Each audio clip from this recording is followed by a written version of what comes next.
राज्य सरकार यांच्यात आज मुख्यमंत्री देवेंद्र फडणवीस यांच्या प्रमुख उपस्थितीत बैठक पार पडली। 2 सप्टेंबरचा जी.आर. रद्द करावा या प्रमुख मागणीवर ओबीसी नेते ठाम आहेत। शिवाय याच पार्श्वभूमीवर 10 ऑक्टोबर रोजी ओबीसी समाजाकडून भव्य मोर्चाचेही आयोजन केले गेले आहे। तर हा मोर्चा काढू नये अशी विनंती मुख्यमंत्र्यांनी आजच्या बैठकीत ओबीसी नेत्यांना केली आहे। परंतु ओबीसी नेत्यांनी सरकारकडे 10 ऑक्टोबरपर्यंतची मुदत दिली आहे। 2 सप्टेंबरचा जी.आर. रद्द करावा आणि श्वेतपत्रिका काढावी अशी भूमिका त्यांनी स्पष्ट केली आहे।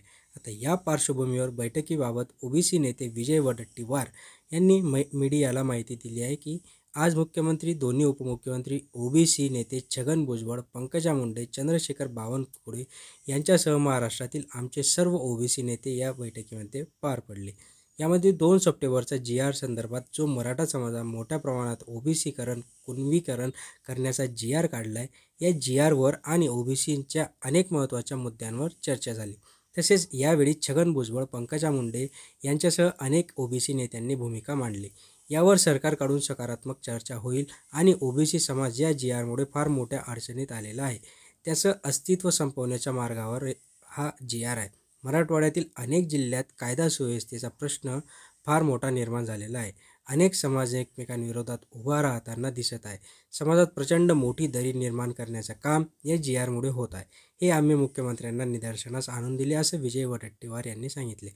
हा जी.आर. काढत असताना कुठेही 2002चा जी.आर. आणि त्यानंतर 2012 म्हणजे त्यामध्ये जे नियम तयार झाले ते नियम कुठेही या जी.आरमध्ये पाळले जात नसल्याचं दिसत आहे। या जी.आरमध्ये या नियमांचा कुठेही उल्लेखही केलेला दिसत नाही आहे। अनेक पळवाटा असून कोणत्याही ना कोणत्या मार्गाने त्यांना प्रमाणपत्र मिळेल अशा प्रकारची व्यवस्था त्या जी.आरमध्ये दिसत आहे।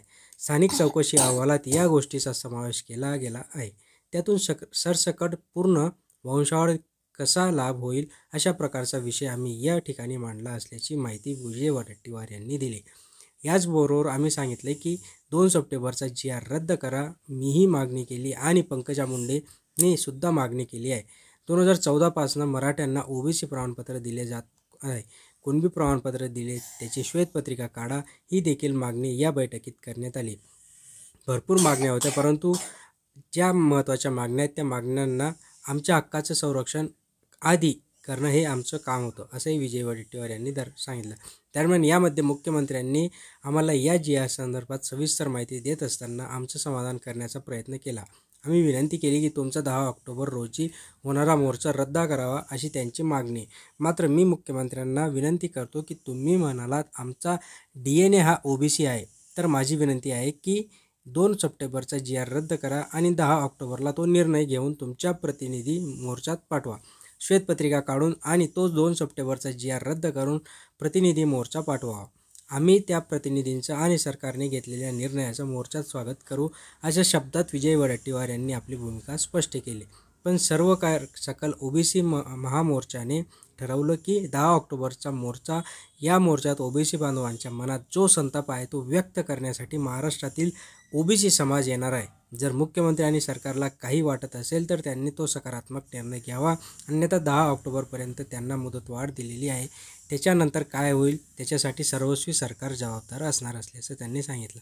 मित्रांनो, अशाच माहितीसाठी सबस्क्राईब करून ठेवा, लाईक करा, शेअर करा। धन्यवाद।